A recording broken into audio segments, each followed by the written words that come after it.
Movimiento Social de Escuela Pública. Buenas tardes. A mí me toca hablar de la escuela pública y me encanta poder hablarlo después de alguien que habló de educación, porque aquí tiene que quedar claro que la escuela es solo una parte de la educación. Eso sí, es la parte que el Estado tiene que garantizar a todos y es lo que nos lleva a nosotros a defender la escuela pública. Yo, previendo que el tiempo iba a ser escaso y que los controladores iban a ser serios, me preparo unas hojitas para poder seguir el ritmo. Inicialmente, aunque yo creo que somos conocidos, me había planteado presentarnos un poco. El Movimiento Social por la Escuela Pública nace en el 2001 y somos un grupo abierto de personas que dedicamos una parte de nuestro excedente de tiempo, como os pasa a muchos de vosotros, a luchar en defensa de la escuela pública.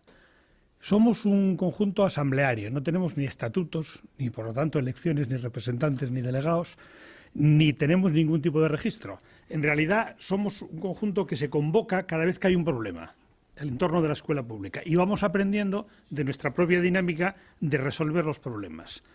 En casi 14 años, porque nacimos en febrero, vamos a cumplir 14 años enseguida o ya los tenemos. En 14 años hemos ido marcando una línea y podemos decir que tenemos dos especies de frentes de trabajo, porque la educación lo quiere así. Uno es de carácter estatal. Las grandes leyes estatales son las que motivan una parte importante de nuestra actividad y otros de carácter local. La educación está transferida, las autonomías tienen capacidad y como tienen capacidad tienen la posibilidad de hacerlo bien o hacerlo mal según nuestra óptica. Cuando lo hacen mal, pues nos dedicamos a meternos con ellos. Otra cosa que tiene que quedar clara es que el movimiento social en defensa de la escuela pública es un movimiento abierto donde convergen un montón de actores sociales. Padres y madres, me gusta más decir madres y padres porque son más madres que padres, profesores, alumnos y un montón de ciudadanos implicados, algunos porque son jubilados de otras actividades y acabaron cayendo. Pero somos un conjunto abierto, donde no nos sumamos a ninguna firma política ni rechazamos a nadie por su militancia, sino que queremos ser un sitio donde podamos converger gente que haga actividades en otros campos y que en un momento concreto y ante un problema concreto se sensibilice frente a la escuela pública.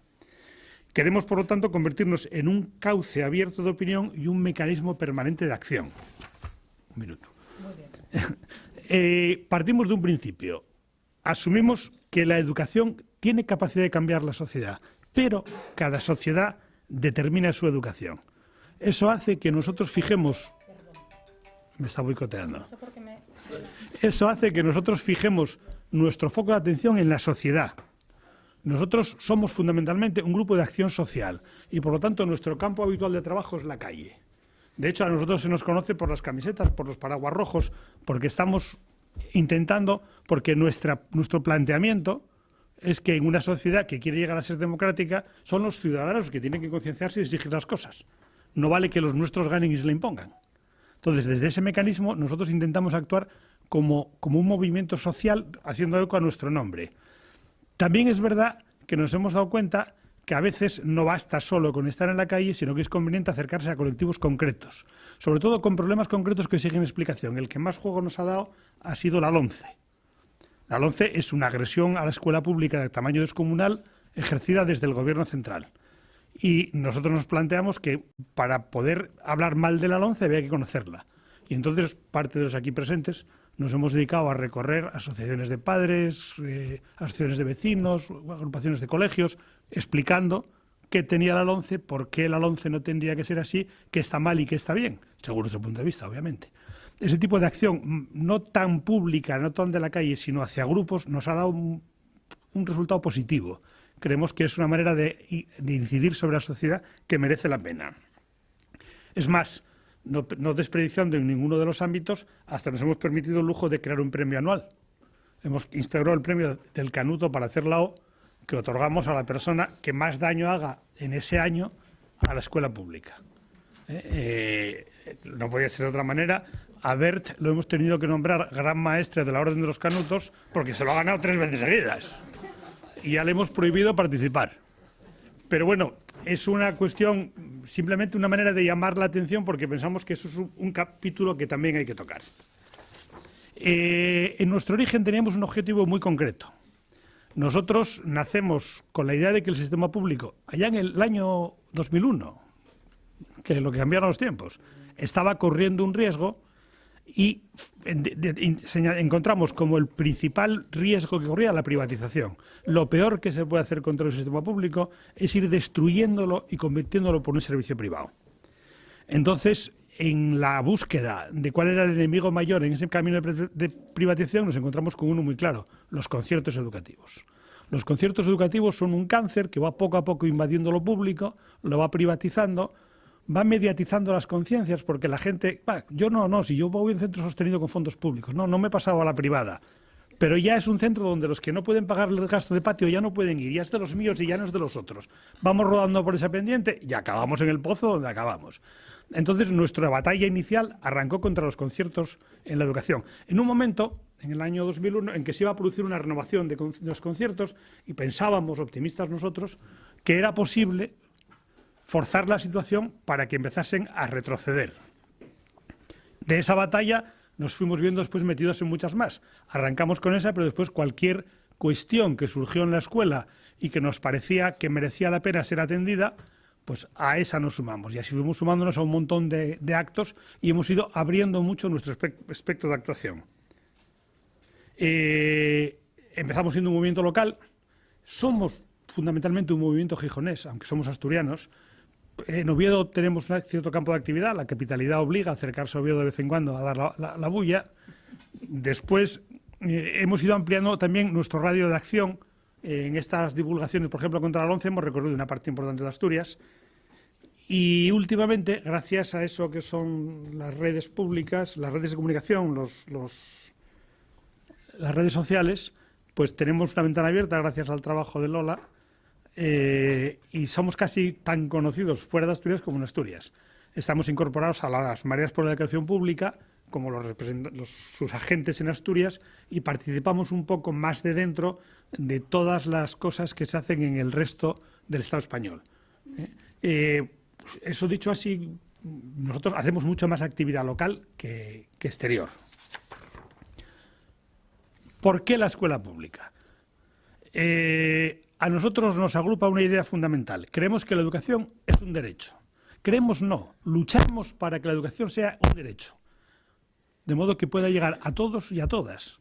Y desde luego luchamos contra aquellos que creen que la educación es una mercancía, que tiene que tener un precio y dársela al que la pueda pagar.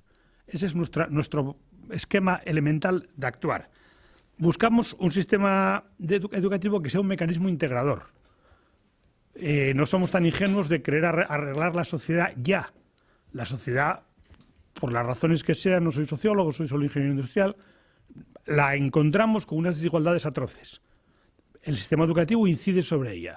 Nosotros lo que queremos es que el sistema incida intentando corregir en lo que en su mano esté esas desigualdades, no potenciándolas ni exacerbándolas. Entonces buscamos un sistema integrador y creemos que eso solo es posible si hay una escuela única que es de todos y todas, para todos y todas. Para que eso sea posible, nosotros vemos como coordenadas imprescindibles que la escuela sea pública, que pertenezca a todos, que no me plantee yo aquí cuál es la mejor escuela de Gijón para llevar a mis hijos, sino que me plantee cómo la escuela de mi barrio la hago la mejor. Si nosotros entendemos que la escuela es de todos y que cada uno tiene su escuela, que si es pública, pues entendemos que es la única forma en que podemos avanzar en la que queremos. Segundo, la escuela tiene que ser laica. No puede segregar por motivos religiosos. Tiene que respetar toda la libertad de conciencia. La charla anterior aborda un aspecto gravísimo que es necesario proteger. Pero todas las libertades de conciencia. Luego, eso solo es posible si los aspectos de la religión, que son muy respetables y cada uno debe tener sus ideas, se sacan fuera de la escuela. La segunda condición es que sea laica. Perdón, pero he perdido una hoja.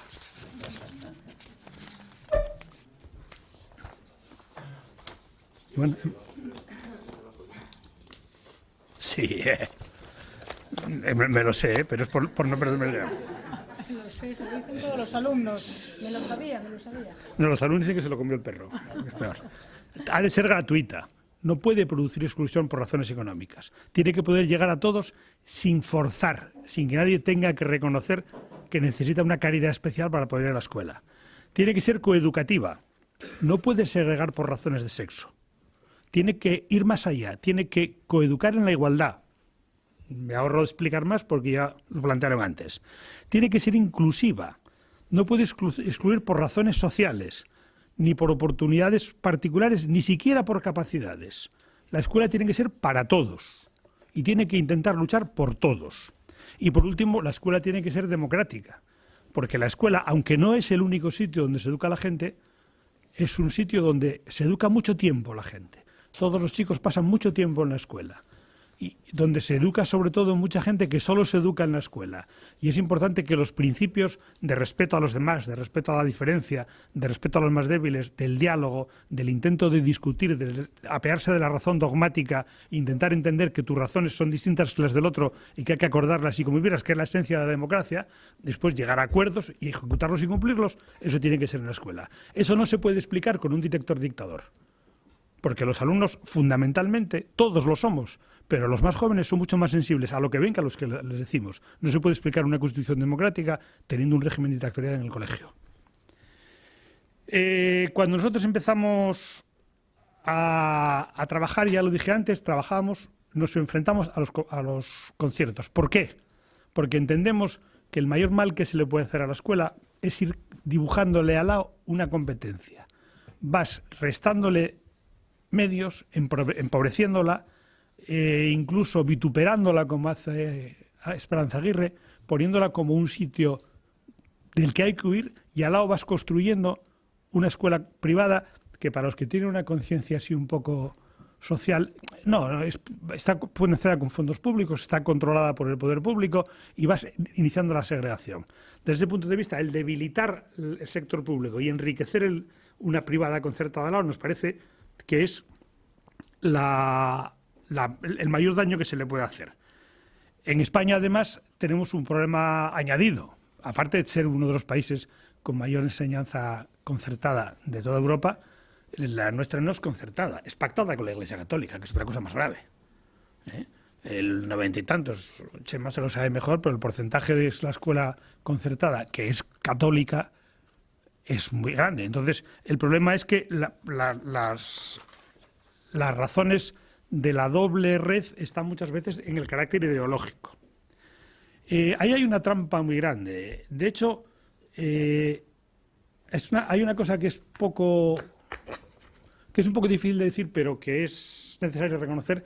El éxito de esta privatización de la escuela pública se hace en parte apoyándose en el pequeño miserable que todos tenemos dentro. Que en el fondo el pequeño miserable nace con una razón biológica. Tenemos hijos y queremos que sean los mejores. Hasta ahí bien. Pero claro, ¿cómo sabemos que son los mejores? Porque tenemos a otros que son más malos. Porque si no, ser mejor es ser mejor que alguien. Y empiezan los codazos.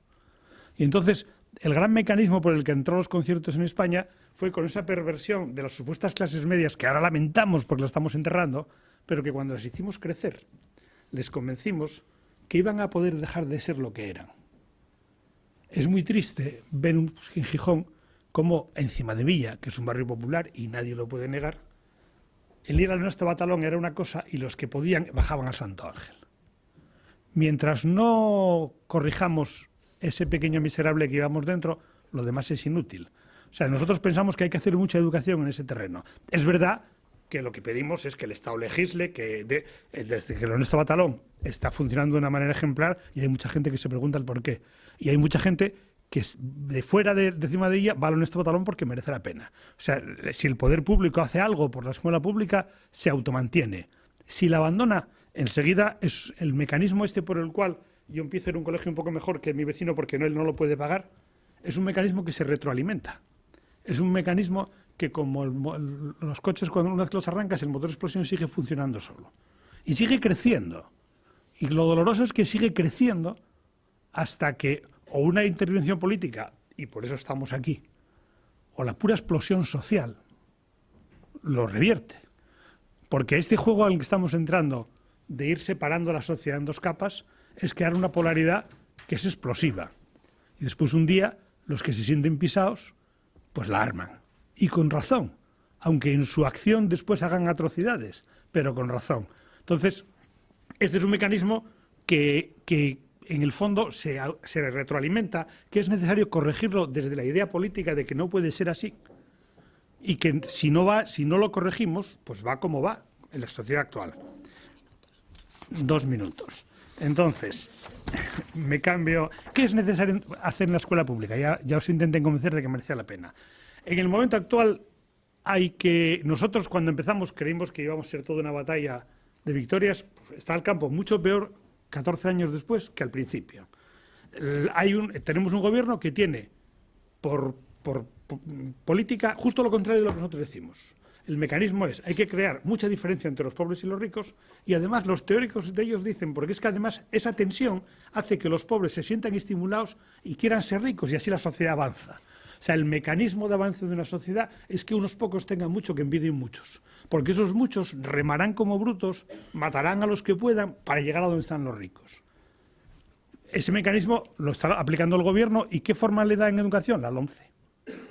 La LOMCE es una ley que inicialmente parte de una trampa, hace un análisis falso y promete unas soluciones que son falsas también, pero sobre todo es fundamentalmente una ley segregadora. Segrega a través de una red de barreras que va separando a los que tienen problemas, segrega por centros porque va separando a los centros ricos, a los que van bien les da dinero y a los que van mal no, para separarlos rápidamente, segrega por sexos, permitiendo que se eduquen a las mujeres distinto que los hombres, segrega por clases sociales al poner precio, e incluso se llega a apoyar en un supuesto innatismo. La gente nace con un talento, hay gente que nació para tonto, para pobre, y hay otro que nació para rico, y lo que hay es que respetar el talento. La ley es obscenamente privatizadora. Aquí en Asturias estamos un poco al socaire, pero se está regalando suelo público para que se hagan colegios concertados. Se mantienen los colegios públicos en barracones para que desaparezcan. Se está forzando la privatización de una manera drástica. Es esencialmente antidemocrática, porque no puede ser de otra manera. Si fuese absolutamente transparente y democrática, acabaría haciéndose crítica de sí misma. Entonces vamos hacia unos directores virreyes. Un director nombrado por la administración, que es el dueño y señor, que va a contratar el personal, que va a decidir el estilo del colegio. Va a decir, este colegio tiene como signo el que va a tener equitación, los que no puedan tener caballo que no vengan. Y cosas, hago un poco de caricatura, pero va en ese estilo. Y además es confesional.